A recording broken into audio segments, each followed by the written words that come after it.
شہادت ہمارے ہاں بیان ہوتی ہے اس انداز میں کہ لگتا ہے کہ کسی مظلوم بندے کو کسی نے پکڑا ہوا تھا تو وہ سارے اسے مار رہے تھے اور وہ منتیں کر رہا تھا کہ مجھے نہ مارو. اتنی ہائے ہائے کی جاتی ہے کہ محسوس ہوتا ہے کہ امام علی مقام بڑے پریشان تھے کہ کسی طریقے سے، اور ان کا خاندان بڑا تکلیف میں تھا کہ جلدی کہیں کربلا سے نکل جائیں. حالانکہ اس دھرتی پہ، اس کائنات پہ صبر، شجاعت، استقامت اور حوصلہ جس سے کائنات سیکھے گی وہ صرف امام حسین ہی ہے. اتنے بڑے صابر آدمی کے بارے میں اس طرح کا رویہ اختیار کرنا کہ وہ تو گویا اس طرح کر رہے تھے کہ بس کسی طریقے سے میری تو یہ امام حسین کی مظلومیت سنا کے لوگوں کو اس طرح کا کر دیا جاتا ہے. یہ انداز بتایا جاتا ہے کہ شاید واقعہ کربلا رونے دھونے کا نام ہے، حالانکہ بات یہ نہیں ہے. یزید کی لشکر جو امام حسین کے مقابلے میں آیا، امام حسین کے لشکر کی تعداد 72 تھی تو یزید نے 22,000. مجھے بتائیے 72 کا 22,000 سے کو مقابلہ ہوتا ہے؟ عمر بن سعد نے پھر عبید اللہ ابن زیاد کو لکھا کہ 22,000 بندے تھوڑے ہیں، کچھ بندے زیادہ بھیج. تو عمر بن سعد کو عبید اللہ ابن زیاد کہنے لگے کہ تو پاگل تو نہیں ہو گیا، 72 کے لشکر کا 22,000 بھیجا، اور کتنا بھیجوں؟ تو اس نے کہا تمہیں یہ نہیں پتا یہ لوگ کون ہیں؟ یہ مولا علی شیر خدا کی اولاد ہے. ان میں ایک ایک شخص ایسا ہے جو 1,000 کے مقابلے میں لڑنا جانتا ہے. تو یہاں کمزوری دکھائی جاتی ہے. ہمارے بچے سمجھنے لگے ہیں کہ یہ شاید کوئی ایسی داستان ہے، اور اس طرح کا ماحول ٹی وی پہ میں دیکھ رہا تھا، اس طرح کا ماحول بنایا جاتا ہے جیسے کوئی خوف ہے. یعنی واقعہ کربلا کوئی ایسا واقعہ جسے دیکھ کے خوف طاری ہو جائے، بچے راتوں کو ڈریں. وہ اکیلے درخت دکھائے جا رہے ہیں اور تیر دکھائے جا رہے ہیں. او یار، کیا قوم کی تربیت کر رہے ہیں؟ واقعہ کربلا حوصلے کا نام ہے، دلیری کا نام ہے. سنیں بات اصل میں کیا تھی، بڑے ٹھنڈے دماغ سے میری بات کو سمجھیے گا. حضرت مولا علی شیر خدا کے بعد مسلمانوں کے متفقہ امیر بنے تھے حضرت امیر معاویہ. انہیں امیر کس نے بنایا تھا؟ امام حسن نے. حضرت علی کے بڑے صاحبزادے حضرت امام حسن نے ان سے صلح کی، انہیں خلافت دی. اور صحیح بخاری میں نبی پاک نے فرمایا تھا میرا بیٹا حسن سردار ہے، جب مسلمانوں کی جماعتوں میں لہو بہ جائے گا تو حسن ان کی صلح کرا دے گا. وہ صلح امام حسن نے کرائی. جناب امیر معاویہ امیر بن گئے. حضرت امیر معاویہ رضی اللہ تعالیٰ عنہ بڑا پیار کرتے تھے نبی پاک سے، بڑا احترام کرتے تھے حضور کے خاندان کا. ان کی جو اجتہادی خطائیں ہیں وہ اپنی جگہ پہ موجود ہیں. چونکہ امام حسن نے ان سے صلح کر لی، لہذا ہم بھی ان کے بارے میں کوئی جملہ کہنے کے مجاز، ہماری مجبوری امام حسن ہے. اس لیے کہ جسے امام حسن صحیح کہے پھر امام حسن کے ماننے والے کو اسے غلط نہیں کہنا چاہیے. حضرت امیر معاویہ رضی اللہ تعالیٰ عنہ کا جب وصال ہوا تو حضرت امام حسن پہلے ہی ان سے وصال کر گئے، آپ کو زہر دے دیا کہ آپ شہید ہو گئے. امام حسین موجود تھے تو یزید کے بارے میں لوگوں نے کہا جناب امیر معاویہ سے کہ یہ ٹھیک ہے، مناسب ہے اور بہادر ہے، دلیر ہے، وہ جو ہوتے ہیں نا خوش آمدی ٹولہ. تو حضرت امیر معاویہ کے گرد بھی کچھ ایسے لوگ تھے، انہوں نے آپ سے کہا کہ یزید کو نامزد کر دیں. تو آپ نے یزید کو بلایا، حوالہ مجھ سے دیکھ لیجئے گا. بلا کے فرمایا کہ 3 بندوں کے سامنے اپنی خلافت پیش کرنا، اگر وہ تجھے مان جائیں تو امیر بن جانا، نہ مانے تو چپ کر کے گھر بیٹھ جانا. وہ 3 بندے کون ہیں؟ جناب عبداللہ ابن عباس، حضرت عبداللہ بن زبیر اور امام حسین رضی اللہ تعالیٰ عنہ. یہ وصیت فرمائی جناب امیر معاویہ. حضرت امام حسین کی وہ شخصیت تھی کہ مشکات میں حدیث ہے، نبی پاک صلی اللہ تعالیٰ علیہ وسلم کی چچی جناب ام فضل صبح صبح گھبرائی حضور کی بارگاہ میں آئیں. عرض کی یا رسول اللہ صلی اللہ علیہ وسلم، آج میں نے عجیب خواب دیکھا ہے، میں ڈر گئی ہوں. حضور نے فرمایا چچی کیا دیکھا؟ عرض کی حضور میں نے دیکھا ہے کہ آپ کے وجود کا گوشت کا ایک ٹکڑا کٹ کے میری جھولی میں آ گیا ہے. حضور یہ کیا ہے؟ تو محبوب خواب سن کے مسکرائے، فرمایا چچی یہ پریشانی والا خواب نہیں، یہ تو خوشی والا خواب ہے. اللہ فاطمہ کو بیٹا عطا کرے گا اور وہ تیری گود میں کھیلا کرے گا. چونکہ وہ میرے وجود کا ٹکڑا ہوگا لہذا خواب تجھے یہ آئی ہے. تو امام حسین پیدا ہوئے، امام حسن کی عمر ابھی 11 مہینے تھی. تو نبی پاک نے امام حسین کو جناب ام فضل اپنی چچی کی گود میں دے دیا کہ فاطمہ کے لیے دونوں بچے سنبھالنا مشکل ہوگا. وہ خواب اس طرح پوری ہوئی. امام حسین سے حضور نے بڑا پیار کیا، بڑی محبت فرمائی نبی پاک سے. کچھ حدیثیں میں نے جمعے میں عرض کی تھیں. حضرت ابو ہریرہ رضی اللہ تعالیٰ عنہ کہتے ہیں یہ واحد بچہ تھا حضور کے گھرانے کا کہ میں نے دیکھا کہ نبی پاک صلی اللہ علیہ وسلم بیٹھے تھے تو یہ حضور سے کہہ رہے ہیں، نبی پاک سے، کہ نانا جی اٹھ کے کھڑے ہو. کہتے ہیں حضور کھڑے ہو گئے تو کہنے لگے میں نے آپ کے برابر جانا ہے. بچے جو مرضی ضد کر لیتے ہیں نا. قد چھوٹا تھا, عمر 7.5 سال تھی. کہنے لگے نانا میں نے برابر جانا ہے.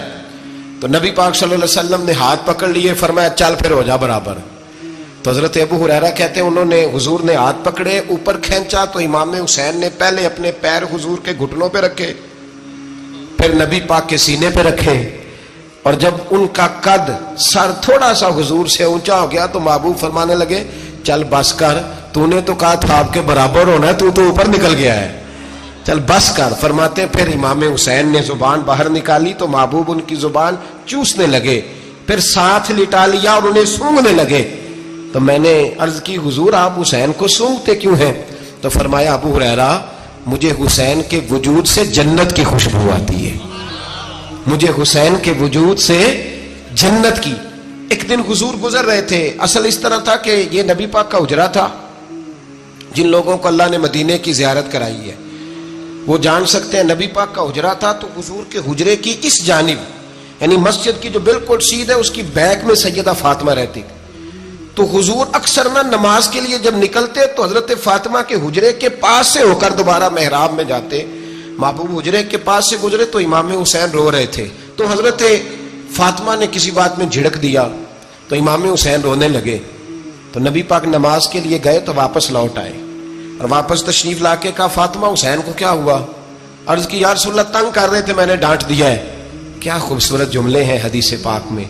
سرکار نے فرمایا فاطمہ اس کو حسین کو نہ رونے نہ دیا کر, یہ جب روتا ہے نا تو میرے دل کو تکلیف ہوتی ہے. تو بی بی صاحبہ کہتی ہیں یہ حکم آیا نبی پاک کا میرے نام, پھر میں نے ڈانٹنا چھوڑ دیا. یہ ان کے فضائل تھے کم, ان کی تربیت خود نبی پاک نے فرمائی, خود ڈیوٹی. میں کسی منطق کا فلسفہ میں اب تو اللہ تعالیٰ معاف کرے, پہلے ہم لوگوں کو کہتے تھے فلانی مجلس میں نہ جانا فلانی, اب تو مصیبت بن گئی ہے, جانے کی ضرورت نہیں, ہر شے موبائل میں آ گئی. مجھے بھیجتے ہیں کہتے ہیں حضرت صاحب یہ ذرا سننا, یہ ذرا سننا. کل کراچی سے کچھ مہمان آ گئے تو اب بچوں نے وہ کلپ سنبھال کے یہ مولوی دیکھو کیا کہتا ہے. اب آیتیں پڑھی جا رہی ہیں قرآن پاک کی, اتنا ٹکڑا یہاں سے لیتے ہیں, اتنا ٹکڑا یہاں سے لیتے ہیں, اور ملا کے پتہ نہیں کون سا مکسچر بنا رہے ہیں. کسی آیت کا ترجمہ نہیں, کوئی واضح حدیث نہیں. ایسے ہوا ہوگا پھر اس کو اس سے جوڑ لیں تو کیا بنتا ہے, اتنی جمع کر لیں. یہ کون سا دین ہے جو توڑ مروڑ کے بیان کر رہے ہیں؟ کون سا مذہب ہے؟ دین تو واضح کھلی کتاب ہے. اب ہمارا یہ شوق ہے, ہم ہر تماشا دیکھنا چاہتے ہیں, ہم اپنے لوگوں کی قدر نہیں کرتے اور بڑی بڑی دور جا کے ہم غلط معاملات میں جاتے ہیں, پھر ذہن ہمارے شکوک کا شکار ہوتے ہیں. ہمیں سمجھنا چاہیے کوئی ایسی کسی دلیل کی ضرورت نہیں ہے. جب ان کے واضح چیزیں ان کی کتابیں میں موجود ہے, حدیث میں موجود ہے, قرآن مجید میں ان کے فضائل کھل کے موجود ہے, تو دور جانے کی کیا ضرورت. حضور ان کی ٹریننگ کراتے تھے. پہلی بات تو یہ ہے کہ نبی پاک نے دعا مانگی تھی, یا اللہ میرے گھر والوں کو زیادہ روزی نہ دینا, انہیں ایک وقت روٹی دینا, ایک وقت کی بھوک دینا. یہ جو 10 دن کربلا میں انہیں ٹینشن نہیں نہ ہوئی, انہیں عادت تھی فاقہ کرنے کی, انہیں 3 دن وصلی روزے رکھنے کی عادت تھی. پہلی بات. دوسرا یہ کہ جہاد کی تربیت حضور خود کراتے تھے. حضرت فاطمہ زہرا کہتی میں پردے کے پیچھے دیکھ رہی تھی, نبی پاک نے امام حسن اور حسین سے فرمایا چلو میرے سامنے کشتی لڑو. تو دونوں حضرات آپس میں جب کشتی لڑنے لگے تو نبی پاک نا امام حسن کو کہتے ہیں حسن حسین کو ٹانگوں سے پکڑو, حسن حسین کو پیچھے سے پکڑو. جب نبی پاک بار بار امام حسن کو بتا رہے تھے تو سیدہ پیچھے سے بول پڑی, کہنے لگی یا رسول اللہ آپ چھوٹے کو بتائیں, آپ بڑے کو بتا رہے ہیں. بڑا تو پہلے 11 مہینے بڑا ہے, تو آپ چھوٹے کو بتائیں بڑے کو بتا رہے. تو فرمایا فاطمہ تو چپ کرنا, جو میں دیکھ رہا ہوں تو نہیں نہ دیکھ رہی, ایک کو میں بتا رہا ہوں دوسرے کو جبریل امین بتا رہے ہیں. تو یہ حضور نے اپنے سامنے ان کی تربیت کی, ٹریننگ. ہوا یہ کہ یزید جب امیر بنا نا, 2-3 چیزیں ہوتی ہیں جب کسی بندے کو قابو کرنا ہوتا ہے, 2-3-4-5 چیزیں ایسی ہوتی ہیں جس سے بندہ قابو آتا ہے. تو اس نے بھی فوری طور پہ یزید نے دیکھا میرے لیے مسئلہ کیا بن سکتا ہے. ولید بن عتبہ اس وقت مدینے کا گورنر تھا.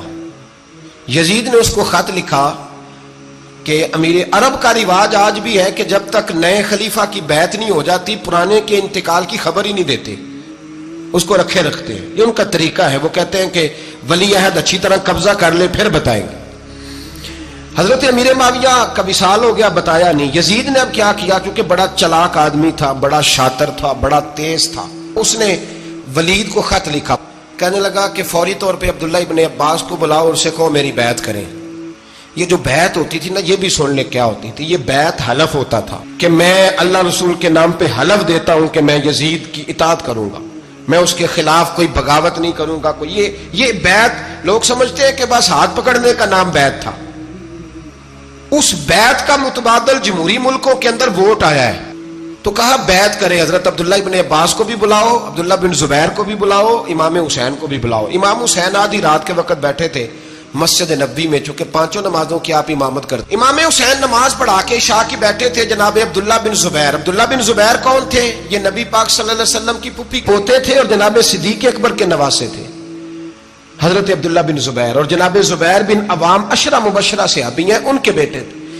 بہت زیرک آدمی تھے. یہ بھی امام حسین کے پاس بیٹھے تھے. عبداللہ ابن عباس بھی تھے جو حضور کے چچا کے بیٹے ہیں، اس امت کے پہلے مفسر ہیں قرآن پاک.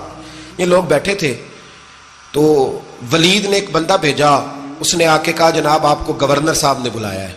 تو عبداللہ بن زبیر کہنے لگے حسین اس وقت بلانے کی بات سمجھ میں نہیں آئی. تو امام حسین بڑے بصیرت والے تھے، اللہ نے بصیرت دی تھی.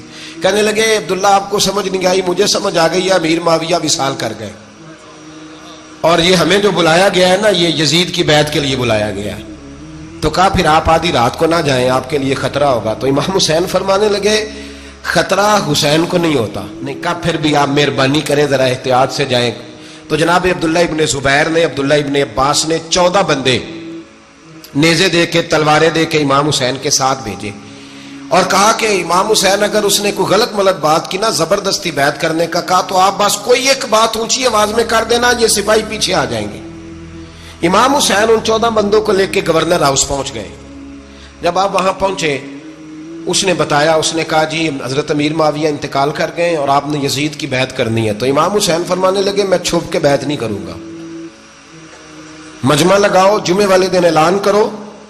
جو طریقہ ہے حضرت ابوبکر صدیق کا، جو طریقہ ہے حضرت عمر فاروق کا، جو انداز حضرت عثمان غنی کا ہے، جو مولا علی کا ہے، سرے عام اعلان کرو.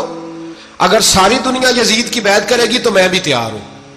تم مجھ سے بیعت لے کے پھر لوگوں کو بتانا چاہتے ہو کہ حسین بیعت ہو کر رہے ہیں تو تم کیوں نہیں کر رہے؟ میں عام آدمی نہیں ہوں، لہذا چھپ کے بیعت نہیں کرتا. جب یہ بات کی نا تو ولید بڑا نرم دل تھا اور امام حسین کی شان کو جانتا تھا. وہ جانتا تھا یہ نبی پاک کا خاندان ہے. اس نے کہا جی مجھے تو حکم تھا، باقی آپ حضور کے نواسے ہیں، میں کر کچھ. وہاں ایک بڑا بدبخت شخص بیٹھا تھا، عبد الملک بن مروان. وہ ولید سے کہنے لگا کہ اگر حسین آج تمہارے ہاتھ سے نکل گئے تو تمہارے لیے بہت بڑا مسئلہ کھڑا ہو جائے. انہیں جانے نہ دینا، یا بیعت کراؤ یا ان سے کہو جنگ کے لیے تیار ہو. تو امام حسین رضی اللہ تعالیٰ عنہ کے کانوں میں آواز گئی تو فرمانے لگے ابن مرجانہ، اگر تیرے اندر جرت ہے تو آ سامنے حسین کے، اس کے کانوں میں باتیں نہ کر، کانا پھوسی نہ کر، باہر آ میدان میں، شرارت نہ کر، باہر آ. میں تمہیں ابھی بتاتا ہوں کہ حسین سے مقابلہ کرنے کا انجام کیا ہے. یہ کہہ کہ امام حسین باہر نکلے، اپنے بھائی محمد بن انفیہ کو بلایا، عبداللہ بن زبیر، عبداللہ ابن عباس، ڈھیر سارے لوگ اکٹھے ہو گئے. فرمایا یہ معاملہ ہے، اب کیا کرنا ہے؟ تو وہ کہنے لگے حضور وقت ابھی مناسب نہیں ہے، آپ اس طرح کریں یہاں رکے، ہم مکے سے، عراق سے، کوفے سے لوگوں کو بلاتے ہیں، یہاں ایک بڑی مجلس مشاورت قائم کرتے ہیں.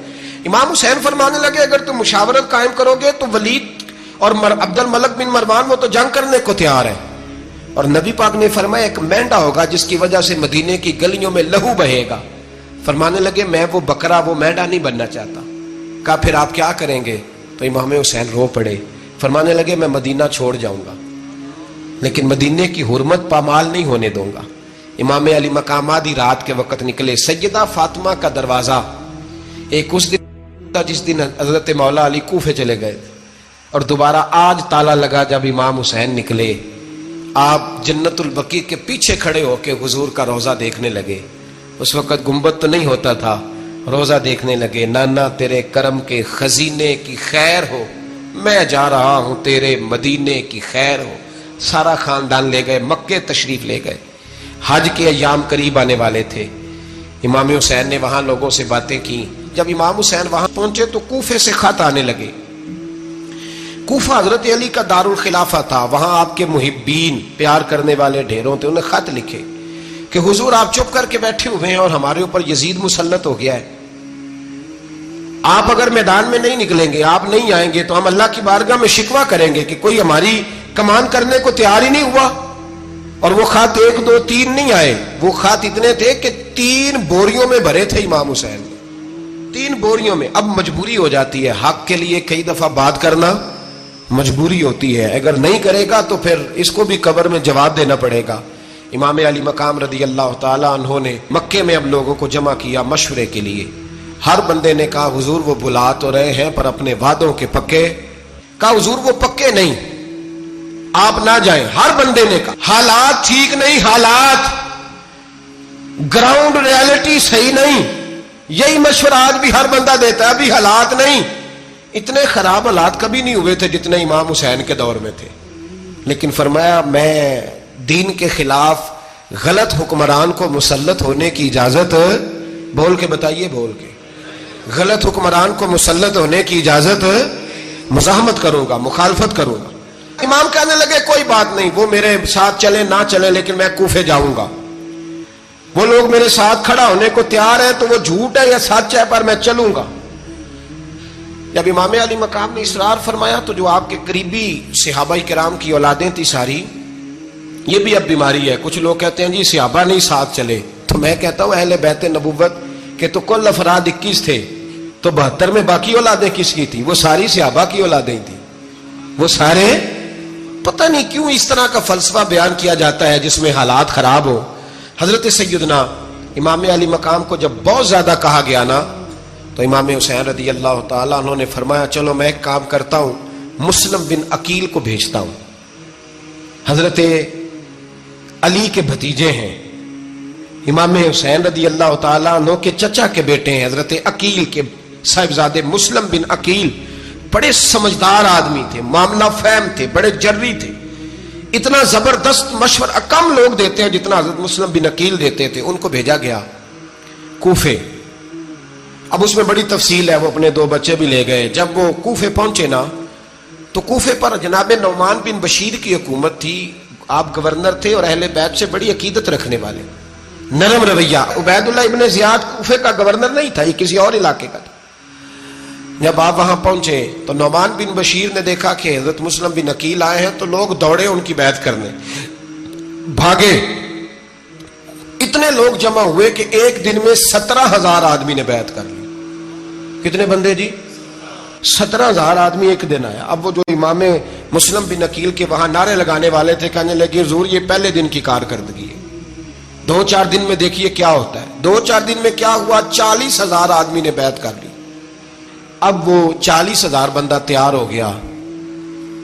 ادھر سے جو یزید کے وفادار تھے انہوں نے خط لکھا یزید کو کہ تو نے بڑا نرم آدمی گورنر بنایا ہے اور 40,000 بندہ چلا گیا حسین کی طرف. اگر ایک دن مسلم بن عقیل اور رہے تو جو تمہارا گورنر بیٹھے ہیں نا جناب نعمان بن بشیر, ان کو گورنر ہاؤس سے نکال کے مسلم بن عقیل قبضہ کر لیں گے. تو چپ کر کے بیٹھا ہے. یزید بڑا تیز تھا, اس نے ایک آدمی گھوڑے پہ دوڑایا. عبید اللہ ابن زیاد ایک اور علاقے کا گورنر تھا, پر بڑا ظالم سا بدماش تھا, بڑا سخت گیر آدمی تھا. اس کو کہا کہ تو پہلے ایک صوبے کا گورنر ہے, جا تجھے دوسرا صوبہ بھی دیا. اس طرح کار فوری طور پہ کوفے پہنچ اور جا کے مسلم بن عقیل کو گرفتار کر, جو آدمی ان کا ساتھ پھر بھی دے اسے قتل کر دے. اس نے کیا کیا, وہ آدھی رات کو آیا, منہ چھپایا, جبہ پہنا, لوگ سمجھے امام حسین آ گئے. بہت سارے لوگوں نے اس کے نعرے بھی لگائے. وہ چپکے سے داخل ہوا اندر, اور چپکے سے داخل ہو کے اس نے سب سے پہلا کام یہ کیا کہ نعمان بن بشیر رضی اللہ عنہ کو معزول کیا, کوفے کے گورنر ہاؤس پہ قبضہ کیا. پھر اس نے اسی وقت سوئے ہوئے سرکردہ لوگ, جس طرح ایک گاؤں کا چودھری دوسرے کا محلے میں قبیلوں کے جو لوگ تھے چودھریوں کو بلایا, کچھ کو سزائیں دی, کچھ کو سخت کہا, کچھ کو ان کے عیب گنوائے کہ وہ تمہارا فلانا مسئلہ پھر خراب کر دوں گا, بلیک میل کیا. صبح ہونے تک حالات اگر تم نے میرے قابو میں نہ کیے تو یاد رکھنا بڑا مشکل ہوتا ہے حق پہ کھڑا ہونا. بڑی چیزیں لوگوں کو یاد آتی ہیں, اللہ جانتا ہے. پہلے کچھ ہوتا ہے, بعد میں معاملہ کچھ ہوتا ہے. حضرت مسلم بن عقیل کے ساتھ جس دن عبید اللہ ابن زیاد آیا 40,000 کا لشکر تھا. اگلے دن صبح ہوئی, اگلے دن تو یہ حال ہو گیا کہ آپ جب کوفے کی جامع مسجد میں زور کی نماز کے لیے گئے تو 5-7 ہزار آدمی نماز پڑھنے آیا. اور جب مغرب کا وقت آیا تو لوگوں نے چند ہزار لوگ رہ گئے, نماز کی نیت باندھی. توجہ کرنا میری بات پہ, ایک مسئلہ بھی سمجھ میں آئے گا. لوگوں نے نماز کی نیت باندھی تو حضرت مسلم بن عقیل امامت کر رہے ہیں, ہاتھ باندھے ہوئے ہیں. تو بہت سارے لوگوں نے پیچھے ہاتھ چھوڑ دیے. ایک بندے نے دوسرے سے پوچھا وہ ہاتھ کیوں نہیں باندھتے؟ کہنے لگے اگر عبید اللہ ابن زیاد کے کسی بندے نے دیکھ لیا نا تو ہم اسے کہیں گے ہم تو نماز پڑھ ہی نہیں رہے تھے, ویسے ہی کھڑے تھے, ہاتھ ہی نہیں باندھے سرے سے. جب نماز کی امامت باندھی تو 10-11 صفیں تھیں. جب مسلم بن عقیل رضی اللہ تعالیٰ عنہ نے سلام پھیرا تو پیچھے بندہ ہی کوئی نہیں تھا. حضرت مسلم بن عقیل کو گرفتار کیا گیا. عرب کا رواج تھا دشمن کو سخت سزا دیں تاکہ باعث عبرت بنے. بہت اونچا مینار تھا کوفے کا, گورنر ہاؤس کا, اوپر لے جا کے جناب مسلم بن عقیل کو زمین پہ گرایا گیا. اور جب وہ شہید ہو گئے تو شہید ہونے سے ایک رات پہلے وہ خط لکھ چکے تھے امام حسین کو کہ آپ آ جائیں, حالات بڑے اچھے ہیں. خط ملا تو امام حسین مکے سے کوفے کی جانب چل پڑے. امام علی مقام رضی اللہ تعالیٰ عنہ جب چل پڑے, تشریف لا رہے تھے تو رستے میں فرزق شاعر ملا, بڑا محب اہل بیت تھا. رستے میں ملاقات ہوئی. اللہ اکبر. حضرت مسلم بن عقیل جب گرایا شہید ہو گئے تو پھر اس نے اس طرح کیا کہ آپ کی لاش کو لٹکا دیا چوک میں. لوگ دیکھتے تھے تو عورتیں بچوں کہتی تھی تو نے باہر نہیں نکلنا, ہم نے نہیں امام حسین کے ساتھ چلنا, بس بڑا خوف ہے, کوئی بندہ نہ باہر نکلے, کوئی نہیں ضرورت, ہمیں حالات بہتر ہوگی تو دیکھی جائے. آج کتنے لوگ ہیں, کتنی دیگیں پکی, کتنی نیازیں بٹی, کیا کچھ ہوا. آپ ناراض نہ ہونا, میں آپ میں سے ہوں, آپ مجھ سے ہیں, یہ بات آپ کی نہیں میری سب کی ہے. آج بھی اگر امام حسین کے نام پہ جان دینے کی باری آئے گی تو دیگیں رہ جائیں گی. ناراض تو نہیں ہو گئے آپ لوگ؟ فٹافٹ مائیں کہیں گی باہر نہیں جانا, بالکل پتر سانو کی لگے, سارا دن کوئی ہمارے لیے. وہ پیر صاحب تو کرتے رہتے ہیں باتیں, ان کا تو کام ہے, خبردار ہم نے نہیں جانا. دیگیں دینے کو سارے تیار ہیں, جانے دینے کو تیار ہونا. ناراض ہو گئے آپ لوگ؟ چلو کوئی نہیں, ہو جاؤ, خیر صلی اللہ ہے, بات تو ٹھیک کر رہا ہوں نا. حضرت امام حسین رضی اللہ تعالیٰ عنہ نے فرزق شاعر رستے میں ملا تو امام حسین کو کہنے لگا کہاں جا رہے ہیں؟ فرمایا میں کوفے جا رہا ہوں. کہنے لگا حضور نہ جائیے گا, لوگوں کے دل آپ کے ساتھ ہیں, تلواریں آپ کے ساتھ نہیں. سیدنا امام حسین رضی اللہ تعالیٰ عنہ کو آ کے کہا حضور وہ سارے کوفے والے مانتے ہیں کہ بات حسین کی ٹھیک ہے لیکن آپ کی سپورٹ نہیں کریں گے. اور اگلی بات فرزق نے یہ کی کہ حضور میں حضرت مسلم بن عقیل کی لاش کو لٹکی ہوئی دیکھ کے آیا ہوں کوفے کے چوک میں. بڑا ہی خوبصورت فکرہ ہے امام حسین کا. فرمانے لگے میرا بھائی لٹکا ہوا تھا, کہیں کسی کے آگے جھکا تو نہیں تھا؟ لٹکا ہی تھا نا, کہیں جھکا تو نہیں کسی کے آگے؟ کہا حضور نہیں. تو آپ فرمانے لگے اگر مسلم بن عقیل لٹک گیا تو حسین بھی لٹک جائے گا, لیکن جھکے گا. حضرت امام حسین تشریف لائے, بچوں سمیت آئے. حر بن یزید ایک شخص تھا. حر بن یزید ایک مختصر سا لشکر لے کے اس نے امام حسین کو ایک جگہ پہ روکا, پھر دوسری جگہ پہ روکا, بالآخر تیسری جگہ پہ روکا. تو امام حسین نے فرمایا جگہ کون سی ہے؟ کہا حضور کرب و بلا. فرمایا بس یہی خیمے لگا دو, یہی. حضرت سیدہ زینب نے پوچھا امام حسین سے کہ سارے زمانے نے روکا ہے, ٹھیک ہے آپ حق پہ ہیں, یہ بھی سب نے کہا آپ حق پہ ہیں, پر روکا بھی سب نے, آپ روکے کیوں نہیں؟ تو ابن کثیر اور ابن اسیر لکھتے ہیں کہ امام حسین رو پڑے. کہنے لگے بہن میں رک جاتا پر میں نے رات کو نانا مصطفیٰ کو خواب میں دیکھا ہے. تو حضور نے فرمایا حسین اگر آج یہ رواج پڑ گیا نا یزید جیسے لوگوں کا تو قیامت تک پڑا رہے گا. پھر لوگ کہیں گے کوئی نکلا نہیں تھا تو ہمیں بھی نکلنا. پھر لوگ ظالموں کے سامنے گردنیں جھکانے کے عادی ہو جائیں. میں کہتا رہتا ہوں, کہہ رہا ہوں, کربلا کی جنگ کفر اسلام کی جنگ نہیں, کفر اسلام کی جنگ نہیں کربلا کی. کیونکہ یزید تو بڑا پکا نمازی تھا, خطبہ دیتا تھا. وہ تو جب امام حسین رضی اللہ تعالیٰ عنہ نے کربلا کے میدان میں جمعے کا دن تھا تو یزید کے سامنے کو بات کرنی شروع کی, عمر بن سعد کے سامنے. تو عمر بن سعد کہنے لگا حسین زیادہ باتیں نہ کر, ہمارا جمعہ لیٹ ہو رہا ہے, جنگ کے لیے تیار ہو, فٹافٹ آ. اہل بیت نبوت کو قتل کریں گے اور قتل کے بعد پھر نماز پڑھیں گے اور پھر کہیں گے اللہم صلی علی محمد وعلی آل محمد, اسی نماز میں پھر درود بھی پڑھیں گے. یہ کیسا مرتبہ ہے, کیسا انداز ہے, دوستی قاتل سے بھی مقتول سے یارانہ بھی. امام حسین نے حر بن یزید امام حسین سے کہنے لگا مجھے حکم ہے آپ کو روکنے کا, آپ آگے نہیں جا سکتے. امام صاحب نے فرمایا وجہ زمین اللہ کی ہے. اس نے کہا آپ بیعت نہیں کر رہے, یزید کی حالات آپ کے حق میں درست نہیں ہیں, آپ نہیں جائیں گے. امام روک گئے. ظہر کی نماز کا وقت ہوا تو حضرت علی اکبر امام حسین کے بڑے صاحبزادے, انہوں نے اذان ظہر پڑھی تو اور بن یزید کے لشکر نے امام حسین کے پیچھے نماز ادا کی. کہا بھئی تم مقابلے میں آئے ہو, نماز پیچھے پڑھتے ہو؟ کہا حضور مقابلہ تو تلواروں سے کر رہے ہیں, پر ہمارا دل تو مانتا ہے نا کہ مصطفیٰ کا نواسہ بڑی شان والا ہے. حر بن یزید نے 3 نمازیں لشکر سمیت امام حسین کے پیچھے پڑھی ہیں, 3 نمازیں, ظہر اثر اور مغرب. پھر امام حسین کے سامنے شرائط پیش کی کہ آپ کو یہاں گھیر لیا گیا ہے, یہاں آپ بیعت کریں گے, یہاں آپ جنگ کریں گے, 2 ہی باتیں. امام حسین نے فرمایا نہیں بھائی بیعت تو میں نہیں کرتا, اس کے علاوہ تم جو کہتے ہو میں کرنے کو تیار ہوں. اس نے خط لکھا, عبید اللہ ابن زیاد کو ایک بندہ دوڑایا پیچھے کوفے, چند میل پہ کوفہ تھا. کہا وہ نہیں مان رہے, کیا کرنا ہے؟ تو حسین ابن علی ہے, میں زیادہ دیر انہیں روک بھی نہیں سکتا. انہوں نے پیغام دیا حر بن یزید کو کہ کرنا کچھ بھی نہیں, ان کا پانی بند کر دو, بلیک میل کرو, کھانا پانی نہیں ملے گا, چھوٹے چھوٹے بچے ہیں, خود ہی مان جائیں گے. حضرت امام علی مقام کے بارے میں حر کے پاس جب یہ پیغام آیا تو حر کہنے لگا میری طبیعت نہیں مانتی حسین پر پانی بند کرو, دل نہیں مانتا. جب یہ لفظ کہے نا دوبارہ تو پھر عبید اللہ ابن زیاد نے عمر بن سعد کو 10,000 آدمی دے کے بھیجا. کہا حر بن یزید لچک دکھا رہا ہے حسین کے حق میں. ایک رے کا علاقہ تھا, بڑی وہاں فصل ہوتی تھی, لوگ کوشش کرتے تھے وہاں کا گورنر بننے کی, کوشش کرتے تھے. تو عبید اللہ ابن زیاد کہنے لگا تمہیں رے کی گورنری ملے گی, سب سے سرسبز و شاداب علاقہ, تمہیں وہاں کا گورنر بنایا جائے گا اگر حسین کے خلاف لڑو گے. یہ اتنی زبردست ہوتی ہیں گورنریاں کہ گورنریوں کے لیے لوگ نسل رسول کے خلاف بھی نکل آتے ہیں. یہ اتنی تگڑی ہوتی ہیں, اتنی جلدی وفاداریاں بدلتی ہیں. وقت اتنا نہیں کہ میں مزید تفصیل میں جاؤں. امام حسین کو روک لیا گیا, عمر بن سعد نے روک لیا. 1 محرم کو امام آئے, 7 محرم تا روکا گیا, 7 محرم کو پانی بند کر دیا.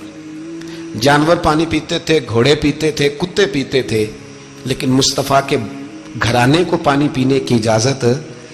3 دن تک پانی بند رہا. 9 محرم کو عمر بن سعد نے اور لوگ بلائے.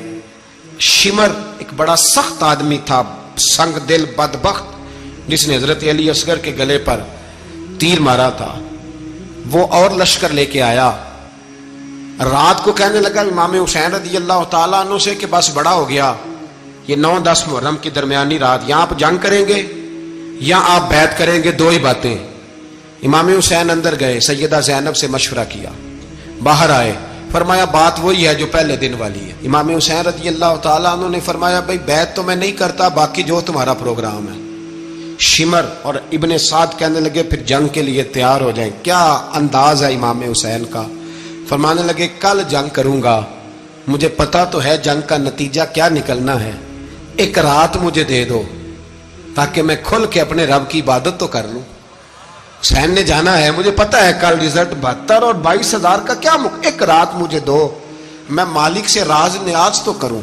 میں گویا اس سے پوچھوں تو صحیح کہ مالک میرے والد بھی شہید ہیں, بھائی بھی شہید ہیں, نانا کو بھی دکھوں میں دیکھا ہے, تو اب میری باری ہے تو مالک میں حاضر ہوں, مجھے موقع تو دو.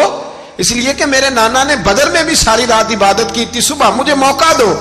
اور دنیا کا اصول ہے جب کوئی موقع مانگتا ہے تو دیا جاتا ہے. یہ دونوں کہنے لگے کوئی موقع نہیں. حر بن یزید پیچھے سے بولا, کہنے لگا نہیں بدتمیزی نہ کرو, حسین کو موقع دو, تمہیں دینا پڑے گا. موقع دیا. حر بن یزید نے پھر منت کی, کہا حضور آپ مہربانی کرے مان جائیں. فرمایا ماننے والا کھاتا کوئی نہیں. یہ بڑا مشکل کام ہے بھائی, ضمیر کا سودا اب تو عام ہو گیا, بازار لگتے ہیں, ریٹ لگتے ہیں, اپنی اپنی چاہتوں پہ لوگوں نے اپنے اپنے انداز سجائے ہوئے ہیں. کوئی آدمی بس اچھے طریقے سے نام لے لے تو بس ہم اس کے پیچھے چل جاتے ہیں. اب تو عام ہو گیا یہ معاملہ. امام حسین نے فرمایا ہو ہی نہیں سکتا, ممکن ہی نہیں ہے. ساری رات عبادت میں گزری, ریاضت میں گزری. تہجد کا وقت ہوا تو گھر والوں کو بلایا, فرمایا دیکھنا تمہاری سی کی آواز نہ باہر آئے, خبردار سی کی آواز نہ آئے. اور امام زین العابدین سے فرمایا تو بیمار ہے, تو جہاد نہیں کرے گا, لیکن خیال رکھنا پیچھے. اور بڑی قیمتی بات بتا رہا ہوں, ہماری بیویاں کسی کے گھر میت ہو جائے تو 4 دن بخار نہیں اترتا. امام علی مقام نے سیدہ زینب سے فرمایا تو بڑی ہے، میری بہن ہے، پیچھے سارے بچے ہیں، جوان ہیں، ان کے حوصلے تیری ذمہ داری ہیں۔ صبح جنگ کا طبل بجنے لگا، فجر کی نماز پڑھی، سورج چڑھا، 10 محرم کا دن، جمعے کا وقت، جناب سیدنا امام حسین رضی اللہ تعالیٰ عنہ نے ریت پر سجدے کیے، لمبے سجدے، لمبی نماز، سورۃ الشمس کی آیات دوسری رکعت میں پڑھی تو سارا کربلا گونجنے لگا۔ کیا انداز تکلم تھا امام علی مقام کا۔ نماز مکمل ہوئی تو حور بن یزید، عمر بن سعد اور شیمر سے کہنے لگے واقعی حسین سے لڑو گے؟ پتہ نہیں کون ہے۔ قل لا اسألکم علیہ اجرا، تم نے نہیں پڑھا؟ الا المودۃ فی القربى، تمہاری آنکھیں بند ہیں۔ الحسن والحسین سید الشباب اہل جنہ، تمہیں نہیں پتا؟ کہنے لگا چپ کر، حکومت نظر آ رہی ہے۔ اور بن یزید کہنے لگا پھر میرا بھی فیصلہ سنو، مجھے حکومت نہیں چاہیے، مجھے جنت چاہیے۔ حکومت نہیں چاہیے۔ امام حسین کی پہلی فتح دیکھیں، اور بن یزید ایڑی لگا کے نا یزید کے لشکر سے نکل کے امام حسین کے لشکر میں شامل ہو گیا، اور پہلا شخص جس نے امام حسین کو روکا، امام حسین کے نام پر پہلا سر بھی اسی شخص نے کٹایا ہے۔ لیکن یزید کی قبر پہ لعنت بھی کوئی نہیں برساتا، اس کا محل تھا بہت بڑا، لیکن جب لوگ کربلا میں امام حسین کو سلام کرنے جاتے ہیں تو قدموں میں حور بن یزید کا مزار بھی بنا ہوا ہے، اس کو بھی سلامی دی جاتی ہے۔ اور اب ہم اکیلا حور بن یزید نہیں کہتے، ہم کہتے ہیں حور بن یزید رضی اللہ تعالی۔ اب ہم اتنی تعظیم کرتے ہیں اس حور کی۔ جناب امام حسین کو میدان میں کھڑا کیا گیا، جہاد کا طبل بجا، پہلے خدام آئے، اور سن لو آج وہ پتہ نہیں بازاری سے لوگ چڑھ گئے اسٹیجوں پہ، بازاری سے، نہ چہرے پہ داڑھی ہے نہ سر پہ کوئی کپڑا ہے، بازاری لوگ ہیں، بھاگ رہے ہیں، بازو چڑھائے ہوئے ہیں، بٹن کھولے ہوئے ہیں، تماشا بنا دیا۔ سننے والوں کا بھی اللہ ہی حافظ ہے، وہ اسٹیج پہ یہ اہل بیت کی شان بیان کرتا ہے، بھاگ کے ادھر جاتا ہے، یہ کوئی طریقہ ہے؟ سننے والوں کا بھی عجیب انداز ہے، ہر بندے کو سننے بیٹھ جاتے ہیں۔ دین مہذب ہے، تہذیب والا ہے، دلائل رکھتا ہے، دین وقار رکھتا ہے، ایسے لوگ اب دین بیان کریں گے؟ حضرت سیدنا امام حسین رضی اللہ تعالیٰ عنہ صبح جب جہاد کا وقت آیا، پتہ کون کون تھے کربلا میں؟ امام حسین کے ساتھ امام حسین کے 4 بھائی تھے کربلا میں۔ کتنے؟ بول کے بتائیں۔ حضرت علی کے 4 بیٹے، عباس بن علی، جن کو حضرت عباس کہا جاتا ہے نا، علمدار، یہ حضرت علی کی دوسری زوجہ میں سے۔ عباس بن علی بھی تھے اور ابو بکر بن علی بھی تھے، عمر بن علی بھی تھے، عثمان بن، یہ حضرت علی کے بچوں کے نام ہیں۔ یہ آپ کے شہزادے امام حسین کے ساتھ شہید ہوئے، ان کا نام صرف اس لیے نہیں لیا جاتا کہ ان کا نام خلفائے ثلاثہ کے نام پہ، حضرت علی نے اپنے یاروں کے نام پہ رکھا ہے، تو تم نے کربلا کے میدان سے خارج کر دیا۔ یہ تینوں شہزادے حضرت جناب سیدنا امام حسین کے ساتھ تھے، یہ بھی شہید ہوئے۔ حضرت جناب زینب امام حسین کی سگی بہن ہے، ان کے 2 بچے تھے، اون و محمد۔ جب امام حسین میدان میں جانے لگے تو جناب زینب بچوں سے کہنے لگی نہ، پہلے بھائی نہیں جائے گا، پہلے بھانجے جائیں گے۔ 2 بچے شہید ہوئے۔ حضرت قاسم بن حسن امام حسن کے بیٹے تھے، وہ جب میدان میں جانے لگے تو امام حسین نے کہا نہیں بھائی تو نہیں جائے گا، تو میرے بھائی کی نشانی ہے، میں جاؤں گا۔ تو حضرت قاسم بن حسن نے ایک تعویذ کھول کے دیا، کہ ابا جی میرے والد نے کہا تھا جب بڑی مشکل آ جائے تو تعویذ کھول کے دیکھنا، تو آج بڑی مشکل آئی ہے تو میں نے تعویذ کھولا ہے، تو یہ دیکھیں کیا لکھا ہے، یہ تو رکا ہے، تعویذ ہے ہی نہیں۔ جب کھول کے دیکھا تو اس پہ لکھا تھا قاسم اگر حسین پہ کوئی کڑا وقت آ جائے تو بیٹھ کے آگے آگے رہنا، اگر کڑا وقت میرے بھائی پہ کبھی آ جائے نا، دیکھنا اس کے آگے آگے چلنا، اسے حسن کی کمی نہ محسوس ہو، پائیاں جہا ساک نہیں کوئی جے وچ خار نہ ہوئے۔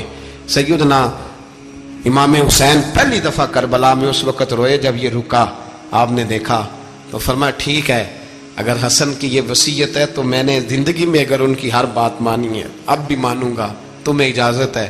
جناب قاسم بن حسن 16 سال کا جوان جب میدان میں نکلے تو ہائے ہائے پتہ نہیں کہاں سے آ گئی ہے۔ امام قاسم بن حسن جب میدان میں نکلے تو تبری سے لے کر علامہ ابو الاسناد صاحب سب کو پڑھ کے تو دیکھو، 3 دن کی پیاس ہے، شدید آزمائش ہے، دکھ ہیں، تکلیفیں ہیں، پھر بھی پہلی دفعہ جب میدان میں گئے ہیں واپس آئے ہیں 19 لوگوں کو قتل کر کے واپس آئے. سناؤ قصہ خیبر کو تمامی اپنے بچوں کو. علی کی داستان سن کے دلوں سے ڈر نکلتا ہے. علی کی داستان سن کے دلوں سے یہ جو بچے ڈر رہے ہیں نا، وہ چمگادڑ آ گئی، کاکروچ آ گیا، یہ خوف نکل جائے گا اگر حضرت قاسم بن حسن کی بات سنے. درجنوں لوگ آپ نے قتل کیے. ایک دفعہ آئے، کہا چاچا یزید کا لشکر تو بڑا بزدل ہے، اگر چند قطرے پانی میرے حلق سے گزرے تو میں سارے کاٹ کے لے آؤں گا آپ کے پاس، چند قطرے. لیکن تھوڑی دیر گزری، عمر بن سعد کہنے لگا اکیلے اکیلے جاؤ گے تو علی کا پوتا ہے، یہ سب کو مار دے گا، کٹھے جاؤ. چاروں جانب سے تیر برسے، ایک تیر لگا آ کے گردن کے پیچھے، بس جناب سیدنا قاسم بن حسن گھوڑے سے نیچے گرے. تو جناب زینب حوصلہ کر کے آنسو سمیٹ کے کہنے لگی میں دیکھ رہی ہوں پردے کے پیچھے سے حسین میرے بھائی کا بیٹا گر گیا ہے، جا اسے اٹھا کے لا. حضرت امام حسین ان کو اٹھا کے لائے تو امام حسین نے سینے سے لگایا ہوا تھا تو ان کے پیر، ان کا قد لگتا تھا امام حسین سے زیادہ ہے. اٹھا کے لایا، لٹا دیا گیا. امام حسین کے اپنے بڑے بیٹے میدان میں نکلنے کو، علی اکبر نام ہے، جب جن لوگوں نے حضور کو نہیں دیکھا تھا وہ جب کہتے نا ہم نے نبی پاک کا دیدار نہیں کیا تو بتاؤ کس طرح کے تھے، تو بتایا جاتا تھا کہ جناب علی اکبر کا دیدار کرو، ہم شبیہ مصطفیٰ. اور جب وہ گلیوں میں نکلتے تھے تو عورتیں چھتوں پہ چڑھ جاتی. جناب علی اکبر رضی اللہ تعالیٰ عنہ تلوار لے کے میدان میں نکلے، جوان بیٹے دینے بڑے مشکل. او یارو رٹا کیا ہے یہ تو بتاؤ، کہ ظالم آدمی حکمران ہے یار، یہ رٹا ہے، ایک ظالم کا رستہ روکنا ہے، اس رٹے کے لیے ہم شبیہ مصطفیٰ. جناب سیدنا امام علی اکبر میدان میں نکلے، بڑے لوگ مارے، بڑے. پھر ایک تیر ان کے بھی گلے میں لگا، اور جب وہ گرے نا زمین پہ تو حضرت امام حسین دوڑ کے آئے، دوڑ کے، اور جب تشریف لائے تو ان کے گلے سے تیر کھینچا تو ایک جملہ لکھا ہے صاحب تبری نے، اس نے حد کر دی. کہنے لگے تیر کھینچا تو امام حسین کی آنکھوں میں آنسو آئے. کہنے لگے کاش جناب ابراہیم آج میرے سامنے ہوتے تو میں انہیں کہتا کہ آپ نے تو بیٹا ذبح کرتے وقت آنکھوں پہ پٹی باندھی تھی، دیکھو میں کھلی آنکھوں سے بچے ذبح کر رہا، کھلی آنکھوں. کاش جناب ابراہیم خلیل ہوتے تو انہیں کہتا. جناب علی اکبر بھی شہید ہوئے. حضرت علی اصغر کو تو اچانک اٹھایا تھا امام حسین، باہر نکلے تو گردن پہ تیر لگا تو 6 مہینے کا بچہ وہ بھی شہید ہوا. خون اچھالا آسمان کی طرف تو کہا مولا دیکھ لے، میں نے 6 مہینے والا بھی نہیں بچایا، وہ بھی دے دیا ہے. پھر حضرت عباس کو بیٹیوں نے کہا کہ اب نہ، کچھ کہتے ہیں پہلے شہید ہوئے، کچھ نے لکھا بعد میں، کہ اب ہم سے پانی کے بغیر نہیں رہا جاتا. تو جناب عباس پانی کا مشکیزہ لے کے نکلے باہر، ایک ہاتھ کٹا، دوسرے پہ مشکیزہ وہ بھی کٹا، پھر پانی تو بھر لیا تھا لا نہ سکے، پھر گردن کٹی تو شہید ہوئے. بچوں کی بھی شہادت ہوئی. پر جب ان کا لاشا اٹھایا تو امام حسین کہنے لگے مولا اب نہ حسین کی کمر کمزور ہو گئی ہے، اب کمزور ہو، اور بھائی ایک میت ہو جائے تو 4-5 دن تو پوری آنکھیں نہیں کھلتی، کیسا جری خاندان ہے. تھوڑی دیر گزری تو امام علی مقام نے پٹکا باندھا، سر پہ دستار باندھی، مولا علی کی تلوار پکڑی، نبی پاک کا امامہ باندھا اور گھوڑے پہ سوار ہوئے. تو کہنے لگے زینب گھر تیرے حوالے اور میں اللہ کے حوالے، گھر تیرے حوالے اور میں. اور پھر امام حسین نکلے، امام علی مقام نکلے. راوی کہتے ہیں کہ یہ جلوہ پہلے بھی بڑے سونے تھے پر آج جو رنگ دیکھا وہ کبھی نہیں دیکھا. کیا انداز تھا، جدھر جاتے نعرہ لگاتے تو حد ہو جاتے. اتنے لوگ امام حسین نے کاٹے، اتنے کاٹے، پھر واپس پلٹ کے آئے اور کہنے لگے زینب ذرا پردے کے پیچھے سے دیکھ تو صحیح میری بہن، ان بزدلوں کو جرت ہی نہیں ہو رہی حسین کے مقابلے میں آنے. ایک دوسرے کو دھکا دیتے، تو جا تو جا. پھر اکٹھے وار ہوئے. یہ کون ہے کٹا ہوا، لباس ہے پھٹا ہوا، یہ بال یقین حسین ہے، نبی کا نور عین ہے. پھر چاروں جانب سے تیر برسے. تو امام علی مقام چونکہ نماز کا وقت ہو گیا تھا، اترے گھوڑے سے، خون بہ رہا تھا، گرم ترین ریت سے تیمم کیا، سر سجدے میں رکھا، اور جب شمر آپ کی گردن کاٹنے لگا تو کہنے لگے ٹھہر جا ذرا رب سے ایک بات کر لینے دے. اور پھر بولے امام حسین, کہنے لگے مالک تو اب بتا کہ حسین سے راضی ہے کہ ناراض ہے, تو بتا. تو پھر ایک آواز آئی, یا ایتھا النفس مطمئنہ ارجعی الی ربک راضیۃ مرضیہ. فرمایا نفس مطمئنہ واپس آ جا, تو اللہ سے راضی ہے, اللہ تجھ سے راضی. امام حسین وہاں شہید ہو گئے. اب یہ قافلہ امام حسین کا سر کاٹ, ذرا دیکھنا غور کرنا, سر کاٹ کے نیزے پہ رکھا ہے, جسم کربلا میں پڑا ہے. عورتوں کو گھوڑوں پہ بٹھا کے لے جایا گیا یزید کے دربار میں. یزید پہلے عبید اللہ ابن زیاد نے بدتمیزی کی, پھر یزید نے کی. سعودی عرب کا ایک مولوی بول رہا تھا, سعودی عرب کا, ان سے بھی بڑا عشق ہے, جس نے تقریر سننی ہو میرے پاس ہے. ہمیں لوگ مشورے دیتے ہیں کہ جو یزید کو اچھا کہے اور حسین کو باغی کہے اس کو ہم امام مان لیں. اس بے شرم بے حیا کو جو نبی پاک کے گھرانے کے بارے میں بکے اسے امام. سعودی عرب میں مسجد نبی میں درس دینے والا جس نے تقریر سننی ہو میرے پاس ہے. وہ کہتا ہے یزید تو بڑا اچھا آدمی تھا, اس نے تو بڑی خدمت کی. تو میں نے اسے کہا رشتہ داری کر لیا یزید کے ساتھ, قریب ہو جا. شرم نہیں آتی؟ آج بھی نبی پاک کا دل دکھاتے ہو, حیا نہیں آتی, خیال نہیں آتا. اور لوگ گھر میں بیٹھ کے باتیں کرتے ہیں, کہتے ہیں جی جو بیت اللہ میں ہو وہ بھی برا ہو سکتا ہے. بیت اللہ میں تو 360 بت بھی تھے, وہ اچھے تھے. مدینے میں تو 360 منافق بھی رہے, پوری سورہ منافقون نازل ہوئی, وہ اچھے تھے. عجیب تماشا بنا دیا لوگوں نے مذہب کا. وہ آج بک رہا ہے, آج میرے پاس ویڈیو آئی ہے, کہتا ہے یزید نے تو بڑی خدمت, تو عبید اللہ ابن زیاد نے قتل کیا. بے شرمو, اگر عبید اللہ ابن زیاد نے بھی قتل کیا تھا تو حکومت کس کی تھی؟ بولے, بول کے بتائیں. تو پھر یزید نے عبید اللہ ابن زیاد کو سزا کیوں نہیں دی, بلکہ ایک جگہ 2 گورنریاں دی اس کو, یہ حال کیا. بلکہ سنو جو حدیث پاک میں آتا ہے وہ یہ ہے کہ یزید چھڑیاں مار رہا تھا, چھڑیاں امام حسین کے لبوں پہ. تو نعمان بن بشیر صحابی تھے, بول پڑے, کہنے لگے یزید بدبخت ہاتھ پیچھے اٹھا, مجھے اللہ کی عزت کی قسم میں نے سینکڑوں بار نبی پاک کو ان ہونٹوں کو چومتے دیکھا ہے. حضرت جناب زینب عورتوں کے مجمع میں پیچھے ہو کے بیٹھی ہیں. یزید کے پاس جب پہنچا لشکر تو یزید کہنے لگا دیکھو اللہ نے مجھے عزت دی اور میرے مخالفوں کا کیا حال ہوا. تو بی بی زینب بول پڑی, اتنے صدمے سہے پر آواز توانا ہے, جاندار ہے. حضرت سیدہ زینب نے جب سنا نا کہ یہ کہہ رہا ہے کہ مجھے اللہ نے عزت دی, تو جناب زینب بولی. نعمان بن بشیر کہتے ہیں بی بی بولی, اتنے صدمے ہیں پر جناب زینب بولی اللہ اکبر.